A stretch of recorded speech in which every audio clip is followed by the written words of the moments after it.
You're listening to Dodge Movie Podcast. Your hosts are Christy and Mike Dodge, the founders of Dodge Media Productions.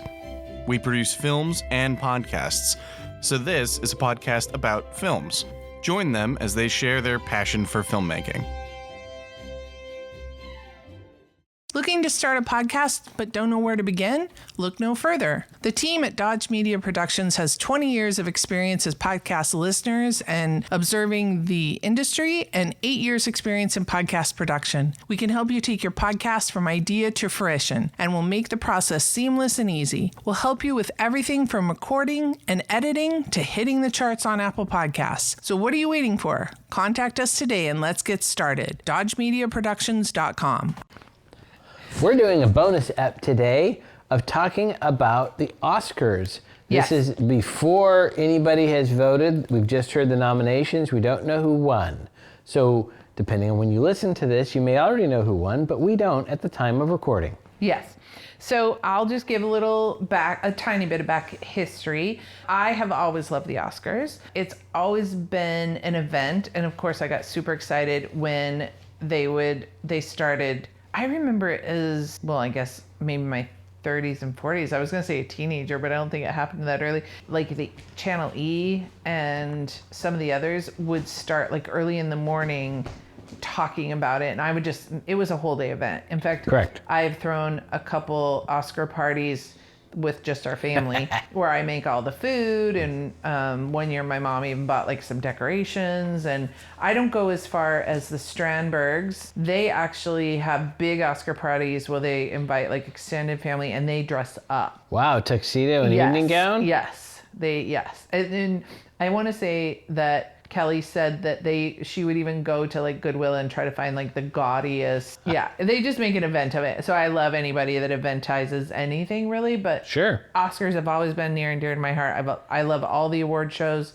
I've watched almost all of them this year. And I want to give a shout out to our friends, Dustin and Lisa Morrow, who have a podcast called The Long Rewind. And they did a 3-part series of the Oscars in the 80s. And the first episode aired July 17th, 2024. So catch that podcast. Like I said, they do 3 parts and they just talk about the Oscars in the 80s, which I believe that is when Rob Lowe sang famously with Snow White. I believe that was, yes. And he has a wonderful story. I won't tell it here, but look it up about what happened that evening after that event involving, I believe, Elizabeth Taylor and Lucille Ball and him in a limo. I'll just leave it there. So anyway, I just told Mike, I said, let's do an Oscar show. We are going to talk about some of the major categories. We're not going to include every category because for example, there was a couple categories we just haven't seen enough of the films or heard enough of them. And I thought that would be a boring part of the conversation. So I picked categories that I knew we would have something to talk about. Mm-hmm. And the other thing I want to say is we are going to pick who we want to win or who we would like to win. And we're going to pick who we think will win. Because Correct. Sometimes those are two different things. And so also then check back next week because we will record an episode after the Oscars and we'll see how good we did. And we encourage you guys to play along. So either go to our social medias or you can send me an email. And if you want to send me your votes when we do our follow-up episode, I will include if we had some favorite listeners who gave us their selections for who they think will win. Kind of a little bit of a game. Yes. Okay. A contest. All right. So let's start with actor in a leading role. I'll read who they are and then you can give me your thoughts. Sure. Okay, so Timothée Chalamet for Marty Supreme, Leonardo DiCaprio for One Battle After Another, Ethan Hawke for Blue Moon, Michael B. Jordan for Sinners, and Wagner Moura for The Secret Agent. What do you think, Mike? Who do you want to win? None of them. I don't have any of those performances there where it stood out where I said, oh, this is a fantastic performance. Of them. So full disclosure, you've only seen 3 of the 5 movies. I have not seen Jordan or Mora's films. Yes. Of the remaining 3, perhaps Ethan Hawke. I think DiCaprio and Chalamet both get a lot of buzz in Hollywood. I think Chalamet is currently kind of the it boy. Yeah. And I would think he probably will win. You think that Chalamet will win? I think so. Okay. Of those, I think of the performance I have seen, maybe I would give the nod to Ethan Hawke. Wait, but you want Ethan Hawke to win, but you're saying you think Hollywood will pick Chalamet to win. Did I understand that right? I don't know if I go as far as say I want Ethan Hawke to win. I think I would give him the award, but I think Hollywood will give Chalamet the award. That's all I need, because that's what I'm going to judge you against when we have the results. So I have seen 3.5 of the films. Right. I need to finish Sinners. Let's see, who do I want to win? I've always liked Michael B. Jordan ever since Fruitvale Station. And then I saw an interview with him on David Letterman's show that's on Netflix, and I really like him. And I'm so far liking him in Sinners, and he portrayed twins, so it's a bigger lift. And our son was telling me that he did some method things to help him be in those characters. Like one twin is a little bit more uptight than the other, I guess. And so he wore tighter shoes. Huh. And I love that and I would think if you're playing twins, you would need to have those touchstones that kind of ground your character. Sure, makes sense. So I love that. But when we saw Blue Moon, I did feel like Ethan Hawke disappeared and that character was on screen. Like, I almost didn't recognize Ethan Hawke. Correct, now, yes. is that more of a nod to hair and makeup? Part of it, sure. But he delivered the thing. So I'm going to be decisive, even though it's taking me 5 minutes to say this. I'm going to pick Michael B. Jordan, who I want to win, because Timothée Chalamet has won twice already. And then I'm going to say I think Hollywood is going to give it to Michael B. Jordan because the actors are who vote. Well, no, it's a whole academy, right? So it's actors, writers, directors, producers. Yeah, it's whoever's in the academy. Whoever's in. I think maybe you only get to vote for certain categories now, but I thought the academy consisted of more than just actors. Okay, I'm going to say Michael B. Jordan in that category for both who I want to win and who I think will win. Okay. Actor in a supporting role. Benicio del Toro for One Battle After Another. Jacob Elordi for Frankenstein. Delroy Lindo for Sinners, Sean Penn for One Battle After Another, and Stellan Skarsgård for Sentimental Value. What you thinking? Well, anytime I hear Frankenstein, I think of Mel Brooks' Frankenstein. So, hello, Mel. I think in this one, hands down, it's Stellan Skarsgård. I didn't see Delroy Lindo or Jacob Elordi, but his performance was, I would vote for that as well. I think Sean Penn is going to get it. Hollywood loves Sean Penn, and I think he will get the award based mostly on that. I didn't like that character. I don't know that I would have called it a fantastic acting performance, but it just seems like there's a lot of buzz around everything he does. Mm-hmm. And I feel bad that I'm not completed through Sinners because I like what I've seen of Delroy Lindo in the past, but I'm gonna, to be fair to him, not pick him. That doesn't feel right to say, but I really liked Benicio del Toro's work in One Battle, so I'm going to be decisive and say I want him to win, but I agree with you. I think Hollywood is really loving what Sean Penn did in that film, as well as I think he has a lot of friends in Hollywood, so I do think that they are going to pick him, but to your point, I did appreciate Stellan's work in his film, but Stellan did win the Golden Globe, so who knows? Who knows? Okay. All right. Actress in a leading role. Jessie Buckley for Hamnet. Rose Byrne for If I Had Legs, I'd Kick You. Kate Hudson for Song Sung Blue. Renata Renzeve for Sentimental Value. And Emma Stone for Begonia. Now, I meant to look this up. Is Renata the older sister or the younger sister? It's the sister who does not have a child. Okay. I forget whether that's older or younger. Okay. So who do you want to win? I think I know. I would give it to Renata Reinstein. Yes, I thought that's what you would say. I thought Kate Hudson did a good job, but I think Renata did a better job. I haven't seen Hamnet. I've only seen a few minutes of If I Had Legs and Begonia, But I would say I do like Jessie Buckley's work in other things. All of those actresses, I think, are talented. I don't see anybody there that's a stinker, but I think Renata did a better job. Fantastic work. Okay, who do you think Hollywood will give it to? That one, I don't know, because Jessie Buckley has been getting a lot of other awards. Probably her. Again, having not seen the film, it's hard for me to comment, but I would say then that's probably it. Nothing against Emma Stone or Rose Byrne or Kate Hudson, but I just feel like it seems like there's momentum behind Jessie Buckley this year. I would completely agree with you. Now, we had high recommendations to go see Hamnet, and it's probably largely because of me, because I don't like period pieces generally, and honestly, anything Shakespeare feels like homework as a person who doesn't enjoy reading. And so I do feel bad that I haven't been able to appreciate her work. But yes, she has swept every category. She won the Critics' Choice, the Golden Globes, the Actors Award, and the BAFTA. I may watch Hamnet when it's available on streaming, because the only reason I didn't push to see it in the theater is too many feels. It seems to be a film that has a lot of grief and sadness in it, and that's not my favorite thing to sit through. So it might be nice to be able to pause and go Get take a palate walk. cleanser. Yeah. I did see If I Had Legs and Songs on Blue and Sentimental Value. And then we started Begonia, but opted out about, 30 minutes in, maybe? Yeah, we gave it a decent try, but it was just a little bit too weird for my tastes.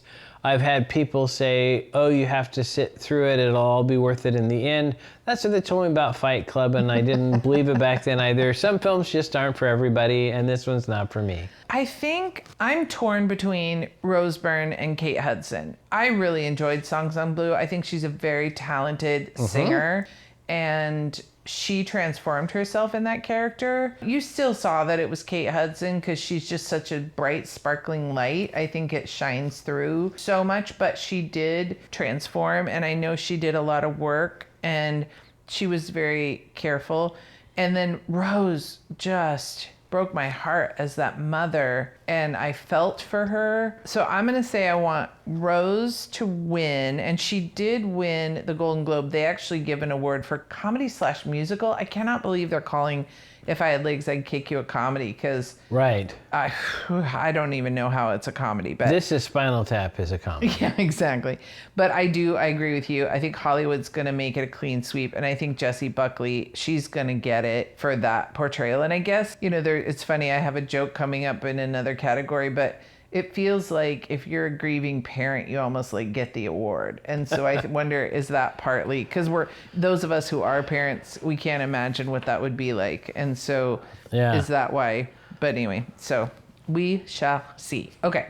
Actress in a supporting role, Elle Fanning for Sentimental Value, Inga Ibsdottir Linnaeus for Sentimental Value, Amy Madigan for Weapons, Wunmi Mosaku, I apologize for everyone that I'm butchering their names, and Teyana Taylor for One Battle After Another, and this is Best Supporting. So we have seen 2 of those films. No, we saw 3. 2 people from Sentimental Value, or 2 of the films, but 3 of the candidates. Yeah.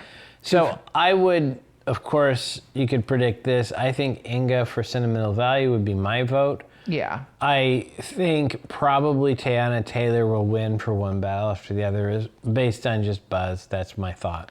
I totally agree with you. I think they'll give it to Teyana, although Amy Madigan won the Actors Award, and I've just seen screenshots. We have not seen Weapons because it's not our kind of film, and she very much transformed. Once again, is that more hair and makeup? But so a lot of times if you alter your appearance dramatically, you can win the Oscar. And so I don't know if that's why she's done well. She won the Critics' Choice and then the Actors Award, and Teyana won the Golden Globes, and then Wunmi Mosaku won the BAFTA. So it's kind of scattered there. A little bit. So it's hard to tell what Hollywood will do there. But who do I want to win? I have to say, I really did like Sentimental Value. That was a good film. But I recently watched Teyana Taylor on Hot Ones, and I just like her. So I'm going to pick her. So we'll see. Animated film, Arco, Elio, K-pop Demon Hunters, Little Amelie, or the character of Rain, and Zootopia 2. So we have not seen any of these films. If it was Zootopia 2, that might be nice because Jason Bateman's a friend of the show. Oh, true. But I think K-Pop Demon Hunters will win. I think you're because right. apparently it got 8 gazillion views. Yeah. And so but I didn't see any of these, so We didn't say, I know, maybe we shouldn't cover this. I'm going to, for sake of just to be different, to make this interesting, I'll pick the Pixar movie, Elio. Oh, yeah? I think we saw a trailer for that in one of our films. Yes, I've seen a trailer. But I do believe you are right in picking K-Pop Demon Hunters. All right, let's just move on to cinematography. And that is Dan Lawson for Frankenstein, Darius Kanji for Marty Supreme, Michael Bauman for One Battle After Another, Autumn Durand Arcapow for Sinners, and Adolfo Velocio for Train Dreams. I think hands down Train Dreams deserves to win and will win. The film had some other problems, but the visuals were not it. Visuals were beautiful. Yeah, really well done. And I'm going to agree with you. I agree with you that that's who I want to win, and I think that's who will win. It won the Critics' Choice, but One Battle won BAFTA, which I thought was odd because I didn't think One Battle visually was... It's hard to compete with the gorgeous landscape that was in Train Dreams. Yeah, we'll get to this in the next category as well, but it feels to me like Train Dreams was almost designed for beautiful cinematography. Agreed. Okay, costume design. So we have Deborah L. Scott for Avatar, Fire and Ash, Kate Hawley for Frankenstein, Malgosia Trzynska for Hamnet, Miyako, I think. Miyako Belizi for... That's funny, Miyako Belizi, sorry. For Marty Supreme, and Ruth Carter for Sinners. So period pieces have a huge advantage in this. So you might say Frankenstein or Hamnet. I think Hamnet will win, is my opinion, but I am not a costume person and I've only seen Marty Supreme. So you don't... Wait, you think Hamnet will win, but you're not picking for who you want to win because you don't feel... Yeah, I don't feel like I have enough to make a choice.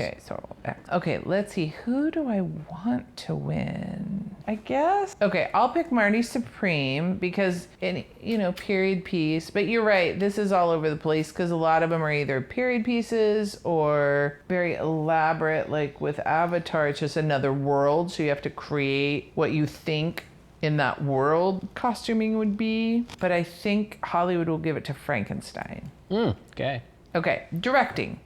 Chloe Zhao for Hamnet, Josh Safdie for Marty Supreme, Paul Thomas Anderson for One Battle After Another, Joachim Trier for Sentimental Value, and Ryan Coogler for Sinners. I think it should go to Joachim Trier for Sentimental Value. I think that was a very good film. My guess is Hollywood will give it to PTA because everybody else has.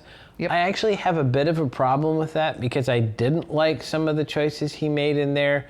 In particular, the score was irritating and off-putting for much of the film to the point where it distracted me from the rest of the film. I don't think an Oscar-winning film should have that big of a mistake, but I do think everyone else loved it and he will win.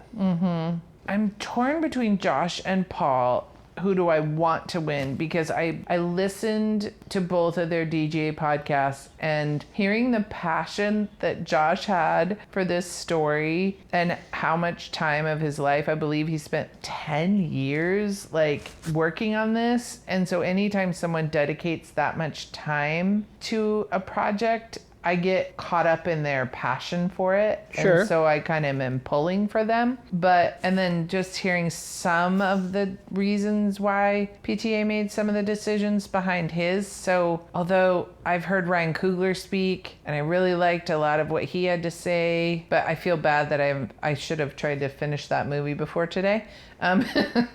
So I guess just to spread it out so we have something fun to talk about in a couple weeks, I'll pick Josh, but I do agree with you. I think Hollywood They love PTA. Everybody wants to be in a PTA film. And so I think that's who they will give it to. And he has done well. He got the Critics' Choice Award, he got the Golden Globe, and then he got the BAFTA.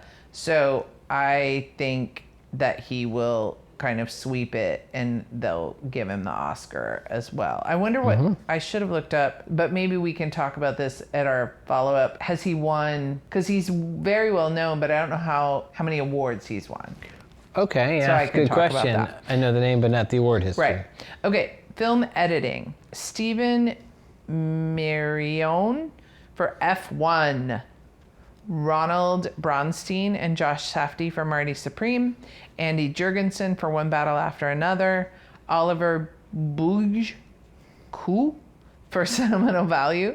And Michael P. Shaver for Sinners.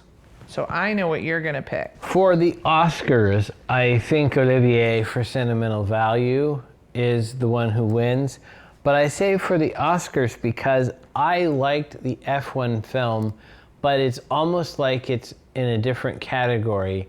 F1 is probably the best racing film that Hollywood has ever made or could make. It's like Top Gun Maverick for racing, but it's not an Oscar film.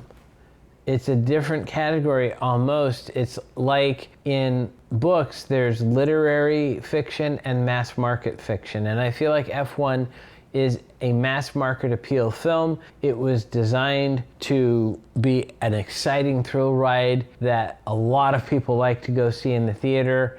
And that's a little bit different than some of these other films.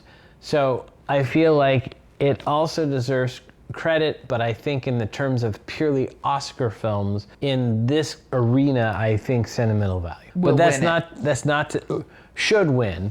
What will win? That's hard for me to guess. I couldn't guess what will win. I don't really have a finger on the pulse of what Hollywood is leaning toward at this time. I agree with you. I would love F1 to win, and I completely agree that after we left that film, and I have not ever taken a car on a racetrack. You have, so you can speak to this more than me. But I felt like this completely, like after Top Gun, you felt like you knew what it felt like to be a fighter pilot. And after I saw F1, the adrenaline and excitement that was coursing through my own body just seeing the movie, it was like, oh my God, that's what it feels like. So like I said, you could attest to this more than me. So I absolutely want F1 to win. We know that it got the green light. They're doing a sequel to it. I cannot be more excited. As someone who doesn't, I only watch, real F1 races but through you, and when I walk through the room and you're watching it, I do enjoy the Netflix show Drive to Survive. There's a lot of drama like behind a lot of these stories, and I thought the storytelling in this was good.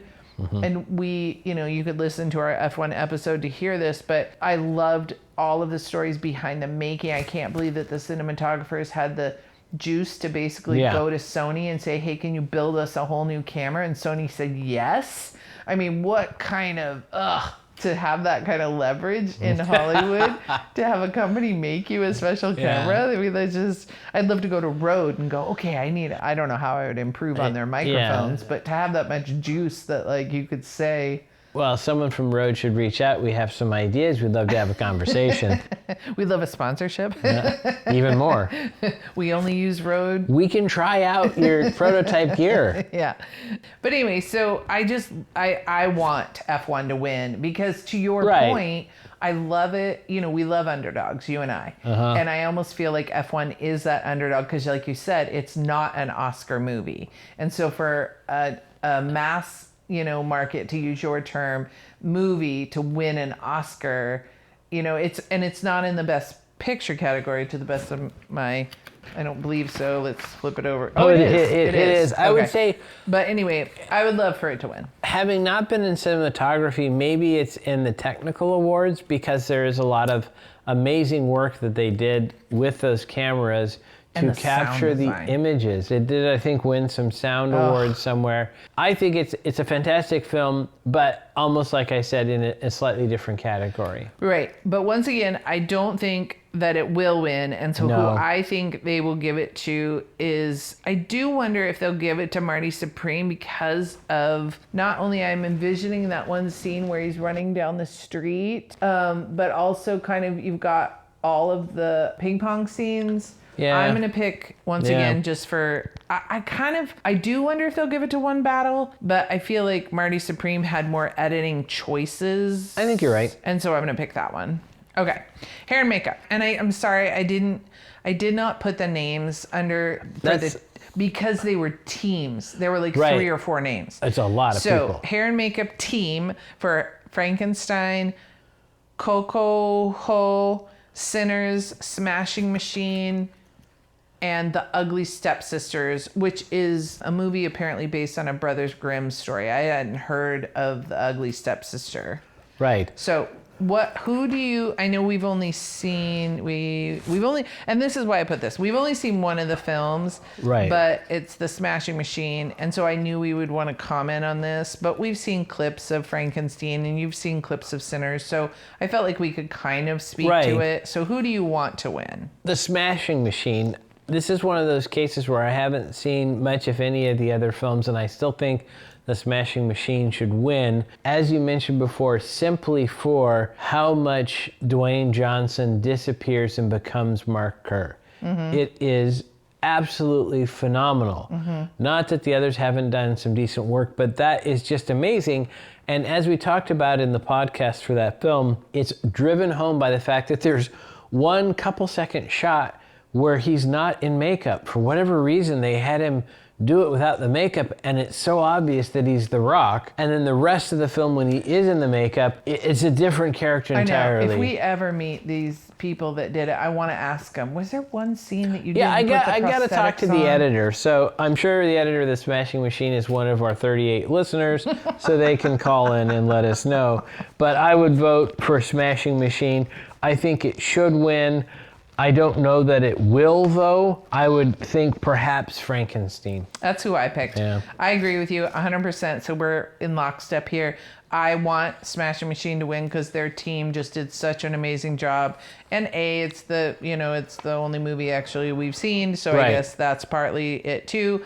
And I do believe that Hollywood will give it to the team that Guillermo assembled, and it'll be Frankenstein. Yes. Okay. I put in the writing category for you as a nod to you because you're our in-house writer. And so for adapted screenplay, we have Will Tracy for Begonia, Guillermo del Toro for Frankenstein, Chloe Zhao and Maggie O'Farrell for Hamnet, PTA for One Battle, and Clint Bentley and Greg Quidar for Train Dreams. So this one is kind of rough for me. I think the winner should be a movie I haven't seen, which is Hamnet. The other films that I have seen on this one, I don't know that I would necessarily say that was their strength, was the writing. So I think that Hamnet should probably win, but I think that One Battle After Another will win, given how much Hollywood seems to be loving that film. Yes. And PTA. And PTA has taken the sweep. He won the Critics' Choice for this category, the Golden Globes, and the BAFTAs for this. Now, adapted screenplay means you take a work that already exists by somebody else. So, for example, Frankenstein was Mary Shelley. A novel, yes, but it could also be a short story or an article. And so they take that idea and then they rewrite it in this new way. So adapted. Yeah. And then, so I will quickly say, I want, I guess, PTA. I love listening to Guillermo del Toro talk about movies, though. So I just like him as okay, I'm going to change my thing just for, to mix it up. I'm going to say Guillermo del Toro because I just love him. And because Shape of Water, I mean, come on. He could rest on the Shape of Water laurels forever. It's pretty darn good opinion. film, yeah. And so he's just a delight. Who do I think Hollywood will pick? I think PTA's got a lock based on he's riding that wave of 3 wins. Yeah. So, okay, so now original screenplay, and I have a little asterisk after I read everybody. Ooh. Robert Kaplow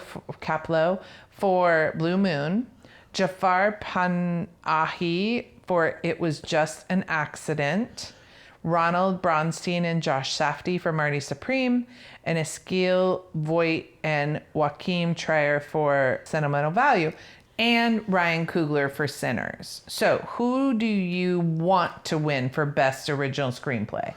For Sentimental Value, Voigt and Trier. Yeah. Would be who I would give it to. And then who do you think Hollywood will pick? Probably Marty Supreme. Okay, you think Josh? All right. I think this is so hard. I mean, we've seen 4 of the 5. Yeah, we've seen. Oh, well, I'm halfway through Sinners. So Marty Supreme for who I want to win for Best Original Screenplay, and I think they will give it to Ryan. I'm just going based on he's won 2 previous and just the buzz that movie's getting. Okay. All right. Now to the category that everybody loves, which is why Bum, bum, bum. they do it at the very end of the show Right. to keep you Keep the audience tuned in. And I also put it at the end. See how you did that. Yep. So we have 10 film: Begonia, F1, Frankenstein, Hamnet, Marty Supreme, One Battle After Another, The Secret Agent, Sentimental Value, Sinners, and Train Dreams. So I think I know what you're going to pick, but what do you want to... If you could wiggle your nose and make one film get it for Best Picture... The Oscar goes to Sentimental Value. You shocked me. I thought you'd pick F1. I like F1, but as I said before, I think they're slightly different films. Yes, they absolutely are. Categories. And this was, I brought up a little bit before, I don't want this to seem a criticism of F1, but it is kind of somewhat literary versus mass market, and I think F1 is a fantastic film, a whole lot of fun. Don't like Top Gun Maverick like a lot of people do, but it's the equivalent of that. Everybody's seen it. It's a great ride. Watch it again. This is a really good film, but it just feels like it's less Oscar-y than Sentimental Value. Right, which we've talked about before in a couple of our other podcasts about there's a phrase called Oscar bait. Yes. Right, and it's a film that has usually a lot of feels, or like we've talked about today, it's steeped in some like historical... Right, there's drama, there's Yes. costume and set design, and they're just films that feel like they're not built to win Oscars, but they are more in alignment with the kind of film that the Oscars tend to talk about. Agreed. And so you're right, it isn't a traditional, but that's why I thought you would pick it. Because it's like, it upsets the norm. I would be extremely happy if F1 took Best Picture. I don't know that Apple and the producers need the money, No, but it would be great because I think it's a broadly appealing film. And this comes to kind of why the People's Choice Awards came about. How do you differentiate between what is popular with a lot of folks and what is popular with critics? Or also what is popular with insiders. As an example, we love the show The Studio, which is all about the interiors of making a movie. Not everyone responds to that. I watched The Studio through a different lens, a different perspective than a person who doesn't make films. And I feel like the Oscars are kind of like that. Technically, it is an industry organization. And so I feel like in the industry, Sentimental Value is more the kind of film that they will pick, even though I do believe that One Battle After the Other will win Best Picture because Hollywood loves Paul Thomas Anderson, which I have no problem with that. I do have a problem with this film. I don't think it's the best film this year. So I think, though, it will win. I don't think that there's going to be much competition for that. Okay. So I am going to thumb my nose at convention, and I want F1 to win. Awesome. Because I want the stuffiness of, even though I've loved this show my entire life, I want the stuffiness to go away. I want it to be, and I guess you're right, especially against all these other films. And I loved Sentimental Value. I've not picked it, but it very much is kind of an Oscar movie. But yeah, so anyway, I'm going to be contrarian and pick F1 because I want to. And then, but I agree with you, but I'm going to pick Sinners. And we try not to be very political on this show so as to appeal to a broad range of people, but maybe I'll spark some controversy, and I invite people to write in and tell us if they feel I'm off the mark or I have, or whatever. Christy at DodgeMediaProductions.com. Go ahead and write in. Unless you've been living under a rock, there was an incident that happened at the BAFTAs, and we specifically looked up if voting had closed yet. I would think it would have, because they only have I would about have thought 2 PricewaterhouseCoopers needs some time to count. Yeah, people have got to watch the movies. I would have thought voting had ended. Yeah. But apparently voting is about ready to open.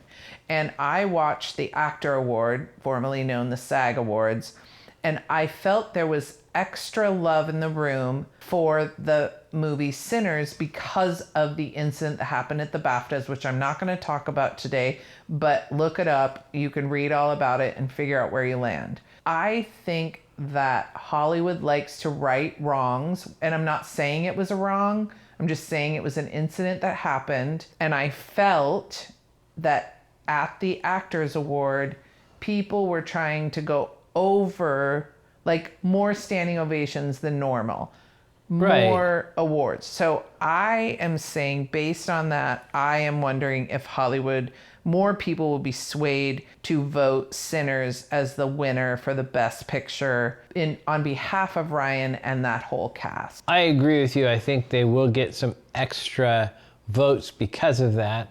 And I think it's a good movie. I don't think let me be clear. I don't think Ryan, it's not a sympathy thing, but I think that's going to play into, if you were between Hamnet and Sinners, it's going to tip you to Sinners. I would say, I wouldn't characterize it as Hollywood trying to right wrongs. I think it's performative. Not all of Hollywood, but there definitely is a portion of Hollywood that is performative and does like a certain particular political bent. And this is a case where I could see some people feeling like they would be virtuous by voting for Sinners. Now, because it is presumably a secret ballot, is that a thing where people would say it but not do it, and they would all vote a certain way? We know, though, in the past that advertising campaigns do affect voting results. You don't generally win Best Picture if you don't take out any ads in Variety. You do need to push that. And in this case, Sinners was given some free press, not in the way anybody would want, but they are at the front of people's minds and conversations. So I do think they will get some. I don't think it will be enough to topple one battle after another. I think that's still gonna have the juice to win, but I wouldn't be surprised if Sinners did get some awards, in part because people it was at the front of their mind, because it was part of the conversation. The other thing too is, a few years ago we were dealing with how white is the Oscars, and I still think that there are some people in Hollywood that are trying to correct that, and so another way to tip the scales towards a movie like Sinners. Unfortunately, I think that is an attempt that is, I don't know if I should say short-sighted, but I always like to just leap to the end. I felt like Sinners was good independent of the ethnicity of the individuals involved. I don't think everybody agrees. I think there are some people that think it matters that Ryan and Michael B. Jordan are a certain apparent race. I don't think so. I think the film is good by itself. I think casting those actors matches the story, which itself has a certain racial component in that. You would be surprised if they cast actors of different races in that kind of a story, given the milieu and all those things. So I'm not saying that it has nothing to do with that, but I don't think that's why it's a good film. However, as we said, Hollywood is very sensitive to this, and I think I don't want to come across like I think they shouldn't be. I think it's important to realize if you're excluding a group, so that's good to think about. When you look at the candidate films and actors and crew members, are we getting a fair representation of the best work? I think there's no real way at this point in time to separate those two things. It's a very complicated issue in the United States and in Hollywood. So is it okay that there's some extra juice? I don't have a problem with it. Like I said, the way this came about is nothing that anybody in the film would have ever asked for or desired. No, it was horrible. So if people go a little too far, okay, maybe that happens. How do you do that? There are times when people say there are two films that merited an Oscar and only one can get it. It's the whole nature of this thing is somewhat arbitrary in how we hand out these awards. Yeah. I want to say that I don't think there's any film in here that I saw that I thought shouldn't get recognition of some sort that wasn't good work. I was a little confused and put off by Begonia's plot, but that's still a fine film. I have no problems with them being up there. The same with Sinners, not really exactly the kind of film I wanted to watch, or Hamnet, but I'm proud that they're all up there. They all did great work. Everybody on them did fantastic work. We talk about how most films are good. It's very hard to be great. And I think the nominees here have all done fantastic work. It's a cliche to say it's an honor just to be nominated, but I think it should be. Yeah, too. No, you're absolutely right. And I meant to say that, so I'm glad you just said that, is to a certain degree, it's art, and we feel kind of weird about awarding art, especially as we've talked about at length in this podcast. There are certain genres or certain stories that we just, like, for example, Weapons is never going to be a film that we want to watch. We tried Begonia, and it turned out it was another film we just kind of didn't want to watch because of the subject matter. And so it's tough for me when I see different films being awarded, because it's like, well, that might play for one person, but it's not going to play for another person. And so, and art is just subjective. So it is weird. And I've even heard some of the actors talk about this, that they feel very weird about this ranking system, or, and it probably is really tough for them to be in that world, and their publicist is putting forth their work over another person's work, or, it is kind of a weird, sticky wicket, but it's just kind of fun. And like I said, I've always watched the awards, and so we thought this would be kind of fun, and we'd love for you to play along with us. So either go to our social media under Dodge Media Productions on like Facebook and Instagram. We are on LinkedIn too. And you just even tell us what you think the best picture would be, or, if you want to go into more depth and tell us more. I'd love to hear from listeners and see what you think. And if we were, did we miss something in Begonia? Like, what should we have held out for? Right. Or if there's a film that didn't get nominated and you felt should have. I would love to hear from our listeners about what your thoughts are. And if you chime in, then we definitely would love to share that in our next episode. So the episode after this will be after the Oscars. We'll go through, it'll probably be a shorter ep, and we'll just go through and say kind of what the winners were and how we did in selecting those winners. It's just like fantasy football for film nerds. Yeah, just fun. Dodgers never stop, and neither do the movies. Thanks for listening to Dodge Movie Podcast with Christy and Mike Dodge of Dodge Media Productions. To find out more about this podcast and what we do, go to dodgemediaproductions.com. Subscribe, share, leave a comment, and tell us what we should watch next. Dodges never stop, and neither do the movies.